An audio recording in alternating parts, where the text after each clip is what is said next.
Саламатсыздарбы достор? Мен Назира Айтбекова аты жөнүм. Аябай тааныбагандар болсо тааныштырып өтөйүн. Таанып аткандар болсо баарыңыздарга салам жолдойм. Бүгүн мына ошондой өзгөчө долбоорго конок катары келдим. Жана чакырылганыма абдан кубанычтамын. Анткени тамак жегенден рахат алып, жана ошондой эле күйөрмандар менен сүйлөшкөндөн жыргагандан башка артык кандай жыргалчылык бар болду экен билбейм. Ошон үчүн сиз менен биздин ортобузду мындай жакшынакай тамак менен көпүрөөк кылып, анан бири-бирибизге маек кылганга мүмкүнчүлүк берген ушул чыгармачылык топко ыраазычылыгымды билдирүү менен программаны баштайын. Фотосессия болду жаңы эле. Буюрса мен Instagram баракчаман фотосессияларымды көрө аласыздар. Жаңы бирок тил укчу фотосессия болду. Анан аябай ачка болуп, курсагым курулдап келген. Анан жайнаган дасторкон үстүндөгү тамакты көрүп, аябай кубанып атам. Анда келиңиздер, мен кыргыз ашканасын жакшы билем. Түрк ашканасына эң көп барам. Турцияга көп каттагандыктан. Анан Европа ашканасы бардыгыбыз эле дамтатып жеп жүрөбүз, аны билесиздер. Ошон үчүн мындай Корея ашканасына анчейин деле баш баккан эмесмин. Бирок Инстаграмдан барактап калганда кореянкалардын эле катыр-кутур тамактарды жеп, анан ушундай микрофонду каягына такап ушундай бир балчаңдап жешет го. Ошону көрүп алып, кадимкидей табитиң ачылып, бир башкача болосуң го. Ансыңары мен дагы ошондой башкача бул тилдин рецепторлору башкача даамды татканда мээге бир башкача баягы маалымат келет. Ошол нерседен адам рахат алат деп ойлойм. Анан менин негизи жашоомдогу кыялымдын бири бул чет өлкөлөргө чыгып, жана ар бир чет өлкөнүн, ар бир улуттун бир тамагынан, ашканасынан даам сызуу, ошону эл менен бөлүшүү. Бул Кудайым буйруса алдыдагы менин кыялдарымдын бири, балким сиздерге ошондой берүү менен чыгып калаттырмын. Бул шишеге карабачы кулкулдап аткан. Шишеге сонун кылып суу толтуруптур, аябай суусадым. Негизи эле тамактын алдында суу ичип коюу жакшы экен. Эртең менен эрте турганда дароо суу ичем, анткени суу ашказандын баарын тазалап кетет. Андан кийин жарым сааттан кийин анан тамактарды жеңил тамак жегенге мүмкүн.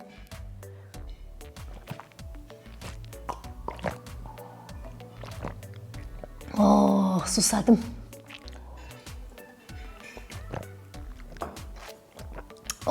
Керемет, рахат. Ой, суусаганда суунун даамы билинет. Ишенесиңерби? Мен көп эле өлкөгө бардым. Бул Кыргыздын суусундай суу жок. Башка өлкөнүн сууларын ичем, даамы бир башкача да. Мындай даамдуу эмес, мындай таттуу эмес. Ошон үчүн кайсы гана өлкөгө барбайын, баары бир өзүңдүн өлкөң менен салыштырасың, анан өзүңдүкү сулуу, өзүңдүкү кооз, өзүңдүкү даамдуу чыга келет да. Суусадым. Кудай келгиле. Шүгүр дейин, тамак бергенине. Чоң энем үйрөткөндөй бысмылда деп эле баштайлы. Аны жоктон арабча айтпайлы, кыргызча эле айтайын. Чытыңан айланып кетейин. Ачкында.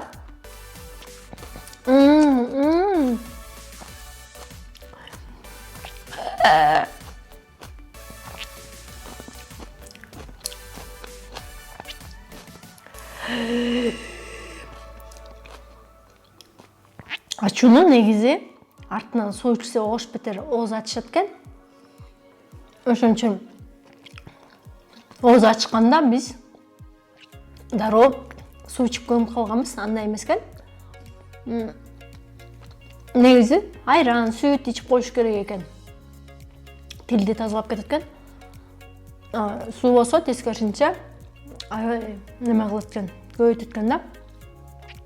Бул кимчи, бул тофу.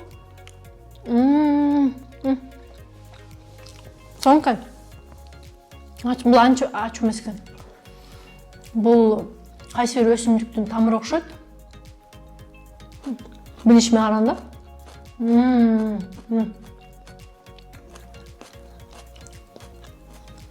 Сонка. Негизи мен ушул Түштүк Кореяга бардым да. Анан тамактарын көрүп башында жеш аябай кыйын болду. Алардын тамагына көнүш, чөптөрдүн көбүнчө ушул тамырларына басым жасашат экен. Ошон үчүн окшойт да, мындай беттерин баары мындай жылмакай, анан жапжаш, жакшынакай болуп турушат да баары. Бизчилеп мындай май чайнабайт экен. Биз май, камыр, өлө мындай оор тамактарды жеп атып эле бетибиздин баарын ушу май басып кетет окшойт деп ойлойм да, жанагындай ар кандай нерселер чыгыпчы. Тим эле корейцтердикин карасаң, тим эле укмуш, жалтыр, бит тайгаланат. Бит конкитеп жүрөт экен.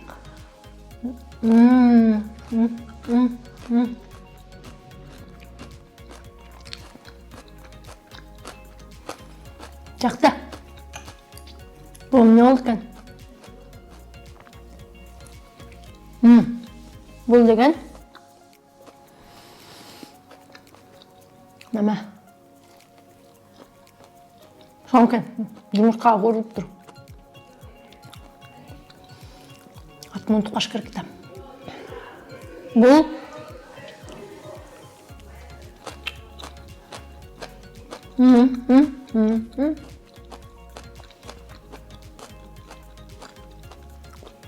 Бул деле ничего экен. Деп орысча иштеп койдум. Аябай берилип кеткенде орысча чыгып кетет да сөздөр. Андан бетер аябай берилип кеткенде башка түрк менен англисче чыгып кетет да. Негизи мен эмнени уккан билесиздерби? Мындай ак рис ач карын жей турган болсо, ашказанды тазалайт деп уккам да. Анан бир эсимде, кайсы бир ортага жылы эле, кайсы бир жылдары канча күн эртең менен ач карын ушундай ак рис жегем да. Негизи Кореяда нан колдонбойт. Нан аябай оор болуп калат экен да. Чайнаганда кадимкидей мындан клей жасайбыз го. Чайнаганда ушул шилекей менен аралашып, анан бул ичи карындарыбызга жабышып калат экен. Анан аны оңой менен кетириш кыйын болот экен да. Ошон үчүн рис мындай лишний нерселерди, ашыкча нерселерди ашказанын ичи карынында мынтип өзүнө кадим губкадай болуп сорулат экен деп уккам. Азыр эми бул чапчаң беле, аты чапчаң болчу фунчоза менен. Бул болсо деңиз балыктарынан аралаштырылган шорпо. Или сорпо. Ох, керемет. Бирок ачуу экен эле.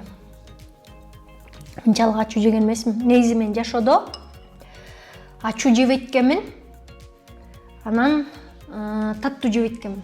Сладкоежкалардын катарын токтобойм, жана таттуу жегендердин.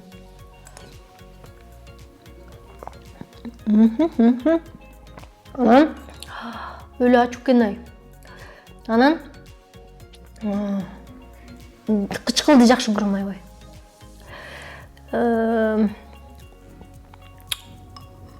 Негизи таттуудан, шекерден адам баласы баткарып кетет экен. Ал денедеги коллагенди шекер жуп салат экен. Коллаген болсо бул денени, бул кожаны, терини жашарта турчу зат, ошо бөлүнүп чыгат ичибизден. Анан сахар жегенде, шекер жегенде ошо шекер эритип эби ушундай.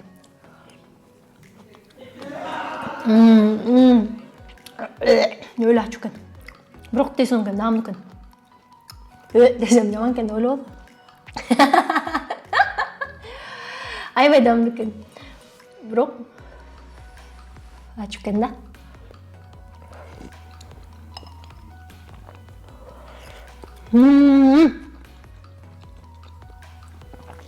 Керемет эме эмне?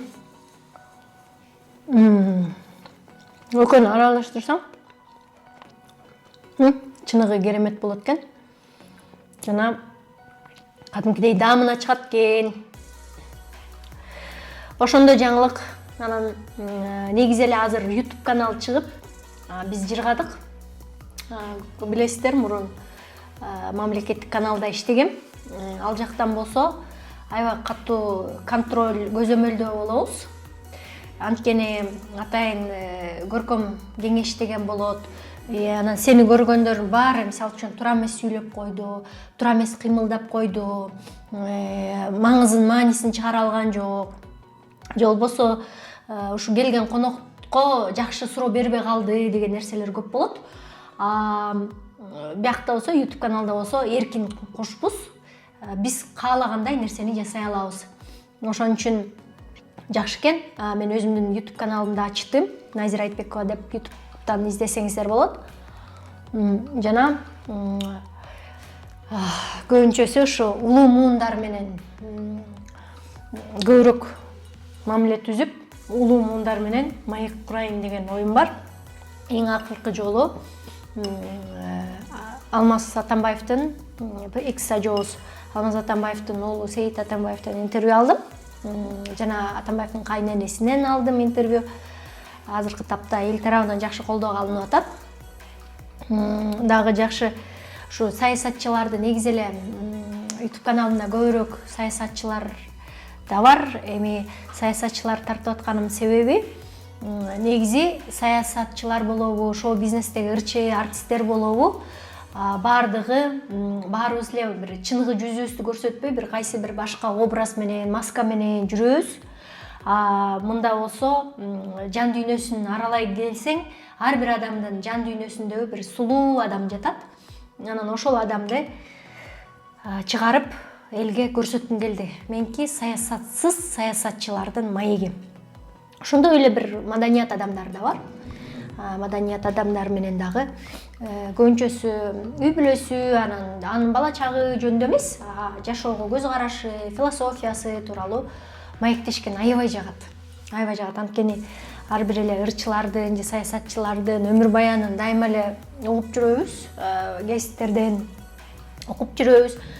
Мындай жашоого көз карашын билсең, кадимкидей ал адамды дагы жакындан тааныгандай болосуң да.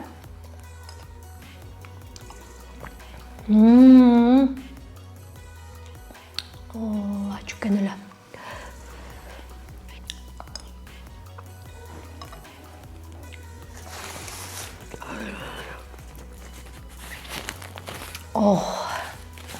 Мындай кереметти көргөн эмесмин. Анан ачуу жесең, бурдуңан суу куюлуп баштайт экен. Мындай. Негизи ачуунучу кичинекей кезимде эсимде да. Өлү. Бүгүн майрамдашып туруп эртеси баш ооруп калат го, ошондо эле ичишет го. Мен мындай немеге жокмун, ичкиликке жокмун.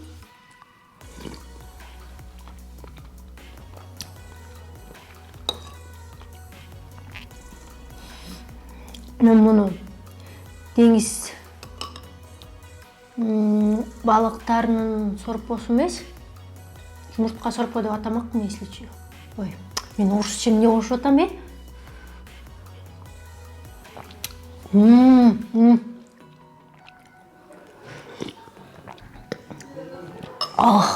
керемет экен. Тигини да жеш керек болуп атат, көзүм өтүп атат, бирок биздики негизи биринчисин тоюп жеп бүтмөйүн, экинчисине кол салбайт го. Биякта аралаштырып жүрсө болот окшойт деп ойлоп атам да. Оны кармаганды таякты аябай профессионалы адиси эмес экенмин кармаган боюнча.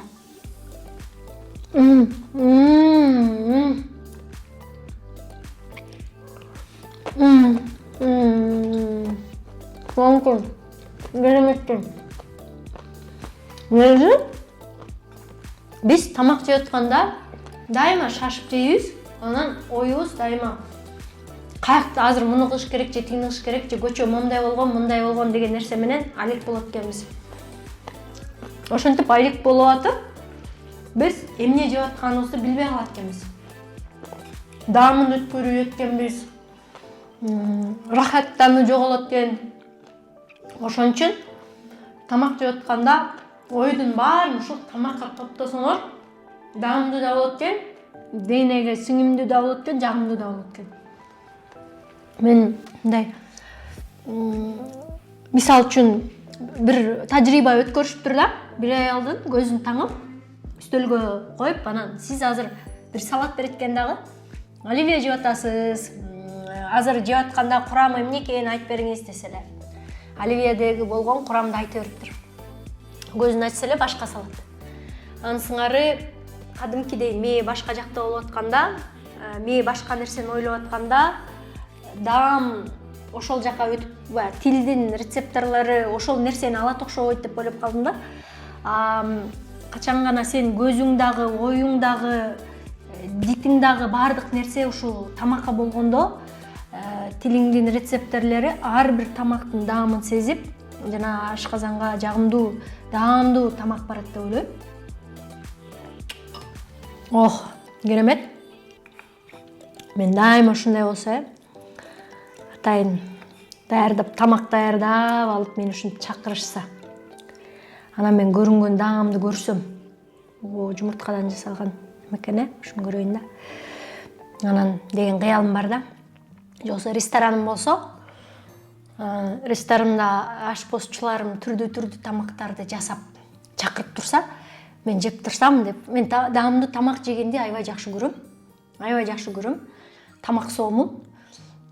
Мындай жолугушууга чакырса барбайм, бирок тамакка чакырса аттап барам. Анан деген тамак жасаганды жакшы көрө бербейм. Мындай желкемдин чуңкуру көрсүн деген нерсе. Бирок жегенди тим эле балекеттей жейм. Болгондо да сүйүлөнүп жейм да, мындай деп, мындай үндөрдү чыгарып.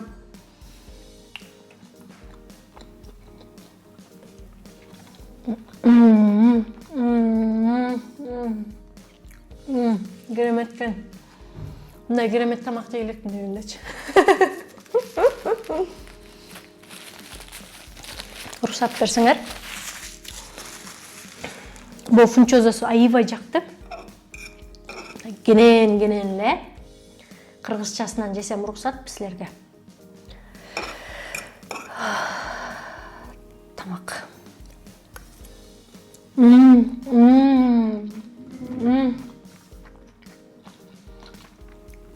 Булар тамакка неме кошот да? Шекер. Ар бир тамактын даамы башкача болуп чыга келет да. Мындай туз менен шекер аралашканда өзгөчө даамдуу. Жашоодо да ошондой. Оор күнүң менен жакшы күндөрүң аралашканда жашоонун даамы чыгат. Элестетиңиз, беймарал эле жыргап жашай берсеңиз, жашоонун даамы кетмек.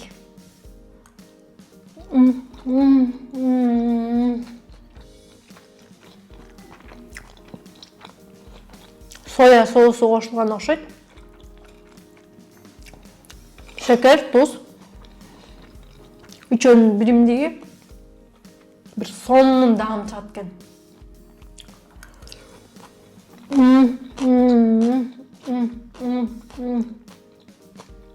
Козган.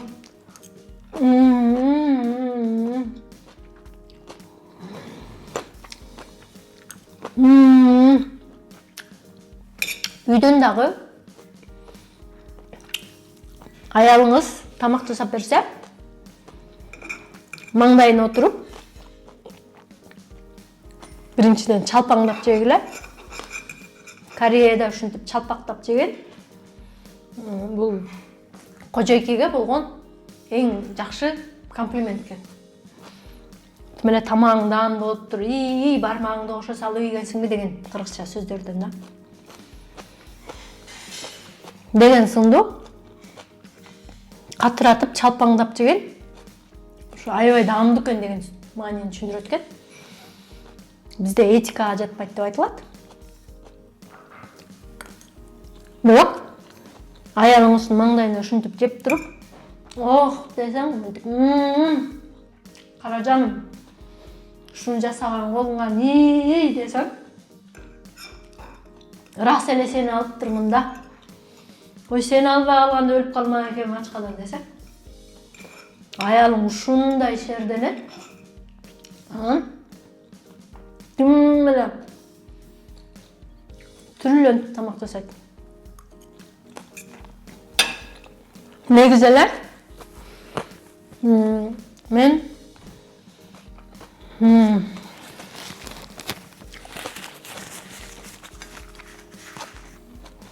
кандай аялга суктанам билесиңерби? Үйдөн тамакты укмуш түрлөнтүп жасаган. Үйүңө келсең, үйү жып-жылга, мындай. Атмосферасы сонун, энергиясы сонун, аурасы сонун, үйү жарык, анан ыңгайы менен, анан аял ушундай жылуу. Ошол аял да, аял. Мага окшогон аялдар болот. Бул экинчи түрү аялдардын. Биринчи түрү жанагы күйөөсүнүн жаккасын агартып, үйдөн баягы оокат жасагандан, үйдү жылуулап, жумшак кылып, бала бакырасын тосуп, узатып, күйөөсүн чыдамсыздык менен күтүп, ошенткен аял бар, биринчи түрү. Ошол аялдарды өлө жакшы көрөм, аябай сүйөм. Эркек болсом ошондой аялга үйлөнмөкмүн. Экинчи түрү болсо, мага окшогондор түрү. Бул көчө катындары, дейлечи, неме? Кагаз короп сүйлөйүн, көчөнүн аялдары. Же болбосо карьеристтер, же болбосо мындай этика менен сүйлөгөндө ишкер айымдар десек болот. Эми ишкер айымдардын баары эле неме эмес. Алардын арасында деле тамакты сонун жасагандар бар, бирок убактысы жок дегендей.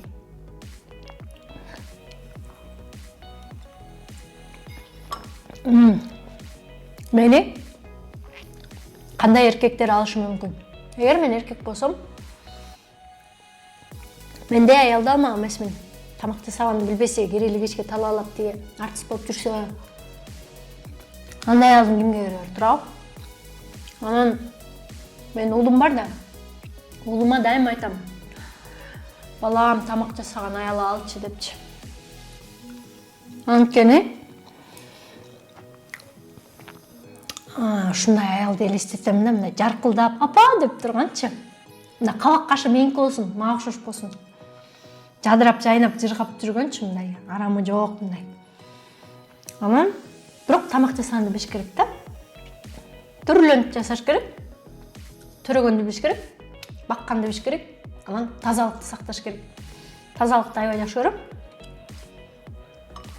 Ошо, мен жана сөздөн бөлүнүп кеттим. Мендей аялды ким алат? Мендей аялды ишкер адамдар болот го, жанагы.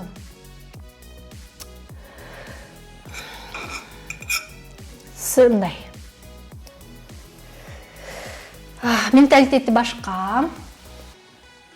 Аял деген үйдө туруш керек, аял мынча керек деген эмес. Мен талантымды аябай сүйүш керек. Менден да артык сүйүш керек талантымды. Анан колдогон, моралдык, материалдык баардык жактан колдоп, сен мындай болот го, мындай булбулуңду токойгом деп учуруп, мен булбулум сайрап атат деп мындай сыктанганчы. Ушундай адам керек деп ойлойм. Анан колдоо көрсөткөн, анан үйдө болсо мындай үйдү жыйнап тургандар, тамак үйдөн деле тамак желбейт. Эгер үйдөн тамак желе турган болсо, атайын ашпозчулар, анан бала карагандар. Жок, кечирип койгула, бирок мен ошондой каалайм.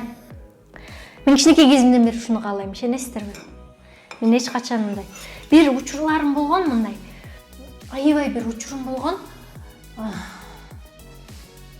Кайненем болсо, ал жанагындай маазы кийип, белдемчи кийип, мындай чачын беш көкүл өрүп, чачын жок, беш көкүл эмес, эки өрүп, анан аягында мынтип шылдырап турат да, чачпактарчы.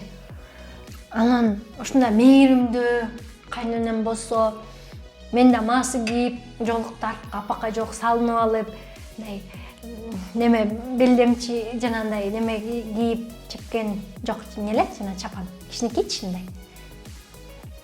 Ошондой кийип алып, экөөбүз курап отурганды, аябай мындай апоо деп экөөбүз бири-бирибизге эркелеп, ушинтип аткан бир эмнегедир мындай чоң эненин колунан өсүп калгандыгына байланыштуу кайненем менен ушундай ысык ымаланы, мындай эркелегенди каалачумун. Анан азыр болсо ошол ойлорум өзгөрүлүп кетти, жана азыр үйдө отуруп бир турмушту көрүп калгандан кийин кайра үйдө отуруп анан аракет кылуу деген нерсе жоголуп кетет экен. Биринчи турмушумда эми аракет кылдым, ошентип тамак жасап, үйдө болуп, жолдошумду күтүп, иштегим келбей. Азыр болсо тескерисинче иштегим келип, карьера жасагым келип атат. Анан жанында бир үйдө отур деген эркекти каалаган жокмун.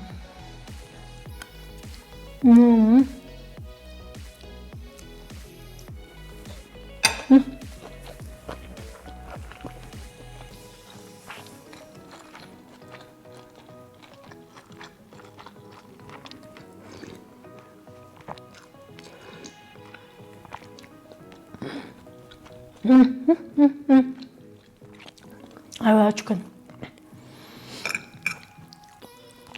Аябай жакты, итте жакты, блин, мындай жакты, өлөсүн жакты.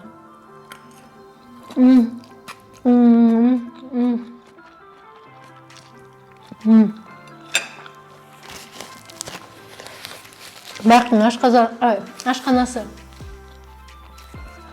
көрүп чыктым ичин. Аябай таза экен. Кыргызстанды сүйүп калган кореянка. Атайын Кыргызстанда калып, ушундай сонун тамактар жасайт экен. Учурашып келдим. Кыргызды сүйбөгөн кандай болуп бар, Кыргызстанга келгендин баары кыргыздарды сүйүп калат.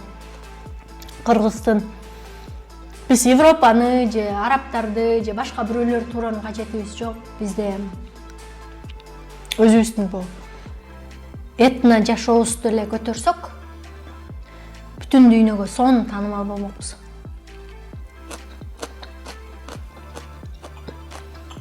Деп ойлойм.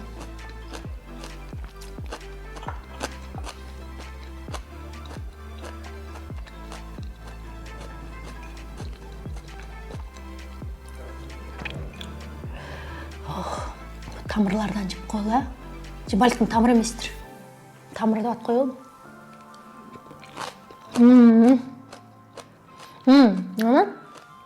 Ошо Түштүк Кореяга барганда кадимкидей организм өзгөрүлдү. Ошо тамагын уламын го деп калдым да. Мындай аябай мындай чөп чарларды көп жеген үчүн, тамырларды көп жеген үчүн шайдоот кыймылдайт экенсиң. Аябай мындай жеңил жүрөт экенсиң. Жаны прям ичиңдегилер кан кайнап турат экен. Көп нерсе жасагым келет экен. Биз ныксырап эле жата беребиз го. Көп тамак камырдан жеп алып элечи. чөп жардын пайдасы окшойт. Бизде илгери деле канчадан тоолордо чөптөрүбүз бар, түрдүү чөптөрүбүз бар. Биздин ата тегибиз ошол чөптөрдү гана кенен кесир колдонушчу болуш керек деп ойлойм да. Балким унутта калган дагы көп тамактарыбыз бардыр.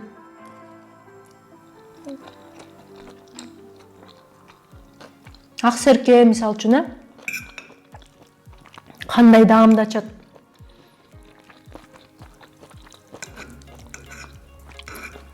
Деп ойлойм да.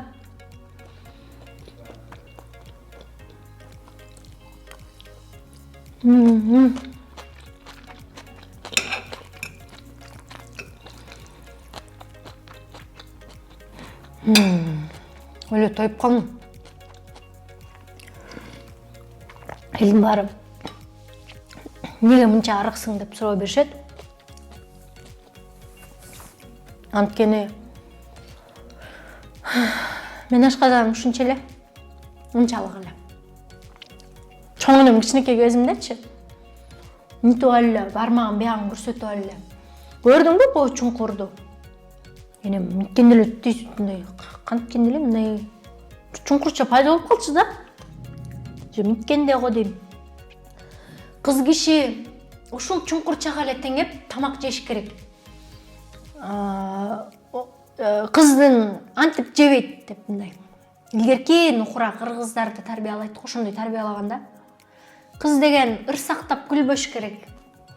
Кыз деген зымга тарткандай зымырайып жүрүш керек.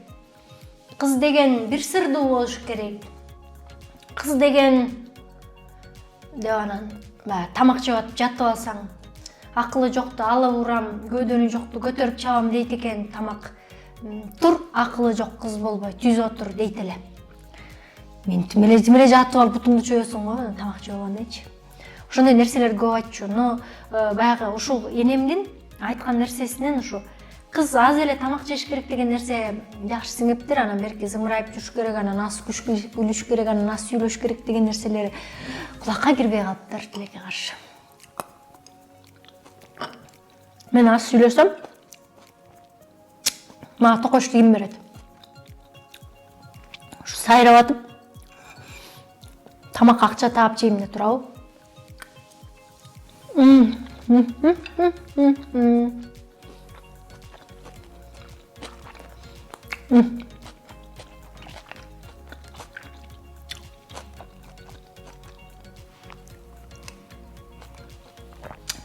Ачыккен эле.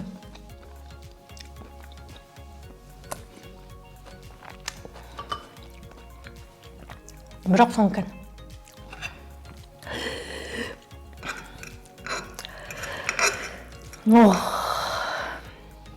Не деген керемет я.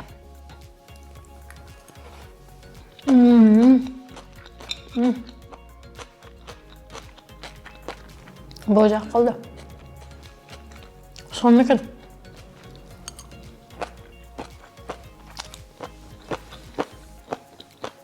Ошон үчүн бир ашказанды чойдуруп алсаңар, өмүр бою ошо ашказаныңар аны кичирейтиш кыйын болот да. Толуп кетесиңер.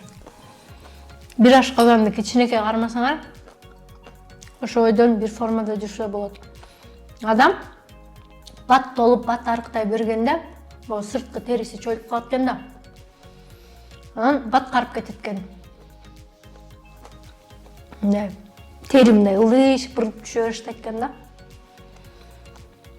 Ошон үчүн тери ылдый шыпырылбаш үчүн дайыма жаш болуш үчүн энем айткандай, бармагыңдын чуңкуруна теңеп эле тамак жеш керек экен.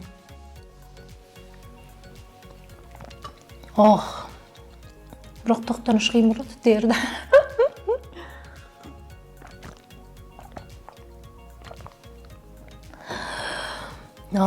Чиркини суунун даамын айт. Мына ошондой достор, дагы кайсы өлкөгө бардым? Азербайжанга бардым. Азербайжанда жана эле анардан бир сонун соус жасашат экен. Аны кычкыл болот экен даамы. этке кошуп жегенде укмуш сонун экен. Азербайжандын кухнясы, ашканасы да жаккан. Дагы Татарстанга бардым. Татарстанда койдун ичи карындарын биздикиндей болуп эле быжы сыяктуу кылып тамак жешет экен. Анан орустар аралашып кеткендигине байланыштуу орустардын да ашканасы биздикиндей болуп калган. Курулган картошка анын бар экен. Чувашияга бардым. Чувашияда сыра аябай белгилүү экен, жана баняга түшүү, мончого түшүү салты неме экен, белгилүү экен. Сөзсүз түрдө коногун мончого түшүрүп, сырадан ичирет экен да. Бирок аябай жаккан. Дагы кайсы өлкөгө? Молдовага бардым. Гагаузияга бардым. Аякта болсо кечке эле вино иче беришет экен. Вино бул жанагы чиркөөгө кирдик. Чиркөөгө атайын ушинтип аякта мусулмандар киргенге болбойт деген нерсе жок экен. Мындай чиркөөнү атайын тамак жасап, баардыгыбыз жараткандын пендесибиз деп чакырып тамак берет экен дагы. Анан кадимкидей шарап ичишет экен. Аябай таң калдырды. Анан чиркөөдө шарап ичип береби деп таң калгам да. Анан аякта суу же чай көп колдонулбайт экен. Ушундай жайнап тамакты коюп туруп эле шарап коюп коюшат экен. Ак шарабы болот экен, кызылын ышкыл, ким кандай кааласа. Анан менин баягы огородуман шарап ооз тийгиле деп анан сөзсүз ичирет экен. Анан биз каяктан билели. Шыгылып укмуш ичип атып, анан аягында аябай башыбыз айланып, суу көздөн учуп, чай көздөн учкан учурлар болот. Ошондой достор.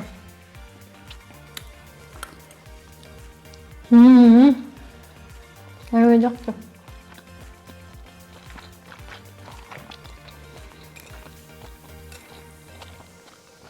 Мен үйдөн деле жашылча жемишти көбүрөөк жейм. Балык көбүрөөк жейм. Жашылча жемиш көп жейм. Жаш өйдөлөгөн сайын ден соолугуңду карап калат экенсиң. Ар кандай оорулар чыга баштайт экен. Ага карата диета жасайт экенсиң. Ошон үчүн мурун болсо тим эле нанга майшоо алып укмуш жечү элек го. Каймакты ушундай жакшы көрдүм. Сүттү аябай жакшы көрдүм. Кымыз көп ичтим, айран көп ичтим. Негизи акка жакын болдум. Анан ушундай. Сонун экен. Силер маңдайыма отургандай эле жыжыргап атам го. Кандай сонун барлашып тамак жеген. Негизи жалгыз отурганда тамагың анчалык кирбейт. Бирок адам менен маектешип, маңдайыңда бир чайды иче турган адам болсо, аны менен тамак даамдыраак болот деп ойлойм да. Анан маек да даамдыраак болот. Мен болгон жеген тамагым карабай эчтеке кыймылдаган деле жок бакшы. Жантан бери сүйлөп атып, тамак желбей калды деп ойлобоңуз. Өлө нык тойдум. Батпагалы жөн ач көздөнүп жеп атат окшойм. Кичине жеп коеюн да.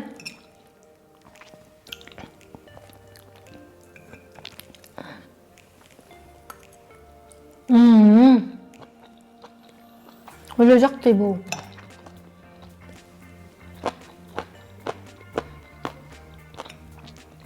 Мен микрофондон кырт-кырттар угулат болду экен я.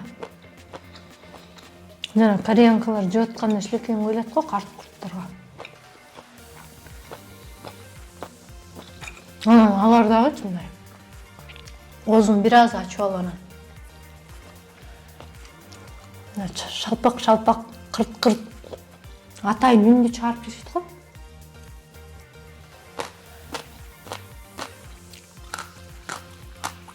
Мен ушинтип жашайт.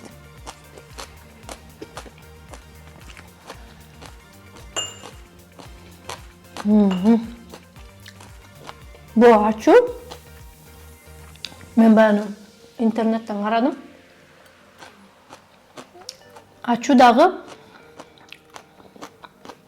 пайдалуу экенин уктум да. Таттуу дагы денедеги эндорфин, серотониндерди оготот, но аябай көп жебеш керек да, аны берилип. Кара шоколаддар болот го. Ошону менен жакшы экен. Анда-санда жеп коюп турсаңар.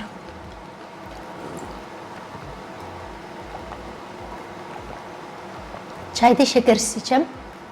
Анан эң көп ушундай жөнөкөй газы жок. Анан суу ичем. Айран ичет экенмин.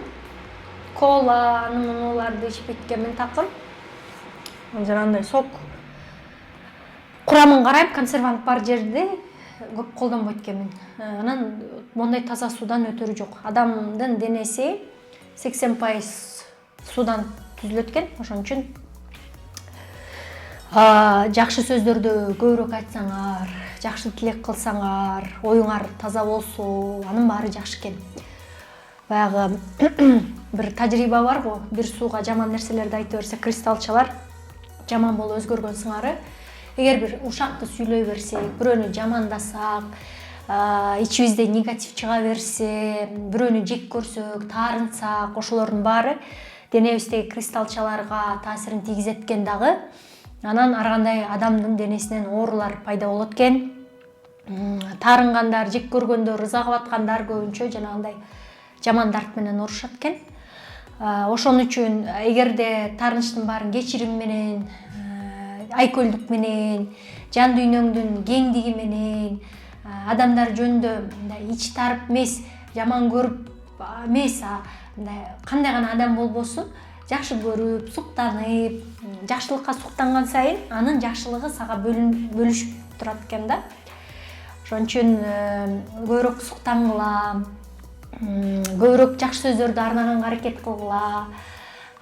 Байкасаңыздар, жакшы адамдын өңү тим эле нур болуп чайып турат. Бир өзгөчө бир сонун болуп, ошол адамга жакындагың келет, ошол адам менен жуурулушкуң келет, ошол адам менен бир болгуң келет. Кээ бир адамдар бар, кадимкидей жанынан отурсаң, мындай денең талыкшып баштайт, кежегең тартып баштайт, же болбосо эстей баштайсың, башың ооруп, мындай жүрөгүң айнып, ушундай боло баштайт да. Бул адамдын энергиясынын булганганынан кабар берет деп ойлойм да. Таза адамдарга жанашкың келет, таза эмес адамдардан адашкың келет. Ошон үчүн сиздерге сөздү жалпылай турган болсом, ушул нерселерди айткым келет. Келиңиздер, бири-бирибизге бир жакшы каалоо тилек айтканды үйрөнөлү, бири-бирибизди сүйгөндү. Эч качан жаман адам болбойт экен. Ар бирин кандай гана, мен көп журналист болуп көп адамдар менен маектешем, көп адам менен камыр жумур болом. Ар бир адамдын жан дүйнөсүн каза келсең, ушундай бир сонун адам чыга келет. Сыртынан ал неге жаман болот? Башка адамдардан корунуш үчүн жаман болот. Балким токочун таап жеш үчүн жаман болот. Дайыма ушундай өзгөрүлүп алат да, мындай тикенектерин чыгарып алат айрым учурда. Ошо тикенектерин чече келсең эле сулуу жан дүйнө чыга келет. Анан адамдарды жаман, жакшы деп бөлгөнгө болбойт экен. Мен ушуну түшүндүм. Күн, түн деп да бөлбөйбүз да, мисалы үчүн. Түндүн да сонуну бар, күндүн да сонуну бар. Ак кара деп бөлбөйбүз. Актын өзүнчө бир рахаты бар, кара өңдүн өзүнчө рахаты бар дегендей. Ошон үчүн жашоодо жаман, жакшы деген нерсе деле болбойт экен. Ага болгон сенин көз карашың болот экен. Эгерде турмушуңуз азыркы тапта татаалданып атса, оор болуп атса, кыйынчылыкты көтөрүп атсаңыздар, анда сөзсүз түрдө жараткан муну эмнеге берип атат, мага кайсы сабакты үйрөтөйүн деп атат деңиз. Ошол нерседен сабак алышыңар керек экен. Мен башыман өткөн ушундай оор күндөрдүн баарын азыр саресеп салып көрүп, ушунчалык ыраазы болом, кадимкидей жүрөгүмөн ыраазы болом, мени сатып кеткен адамдарга ыраазы болом аябай. Алар аябай сонун мугалимдер. Сенин жашооңдо сенин жакын, аябай жакшы кубанычыңды, кайгыңды тең бөлүшкөн досуңа караганда сени бир оор абалга кептеген бир душманың көбүрөөк сабак берет экен, жакшы сабак берет экен. Мен ошону түшүндүм. Анан ошон үчүн ошондой адамдарга терең ыраазычылыгыңарды билдиргиле, анан таарынбай эле койгула аларга, дароо кой бергиле. Алар сага сонун сабак үйрөтүп кетти. Келечекте силер дагы бийик болушуңарды үйрөттү, дагы өсүшүңөргө өбөлгө түздү.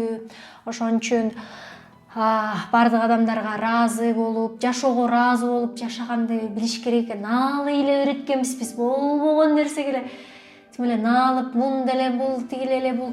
Бирок ыраазычылык Кудай наалган сайын колуңан ала берет экен. Буга жакпай аттыр деп бир ушундай бир жакшы притча бар эле, бир хикая. Унутуп атам. Наалган сайын акыркы чапанын учуруп кеткенчи.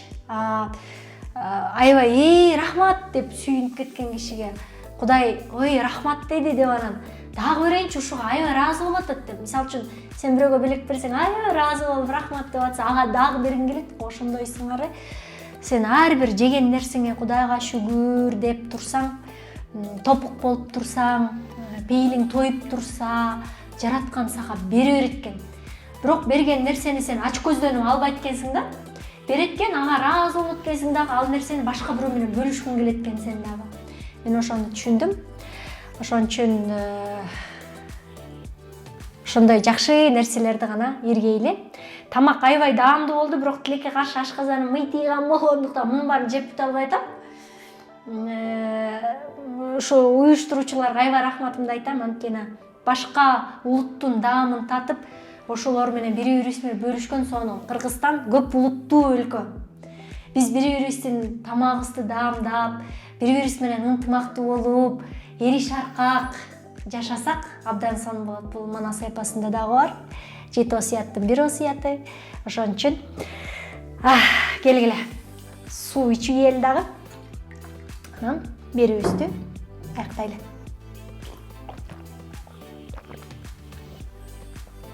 Керемет. Биздин суудан даамдуу эч нерсе көрө элекмин. Сиздер менен мен Назира Айтбекова болдум. Instagram баракчама, YouTube каналыма катталыңыздар. Instagramда жөн эле ойлорум бар, YouTube каналда маектерим бар. Кайрадан көрүшкөнчө жакшылыкта көрүшөлү. Сак саламатта, аман туралы.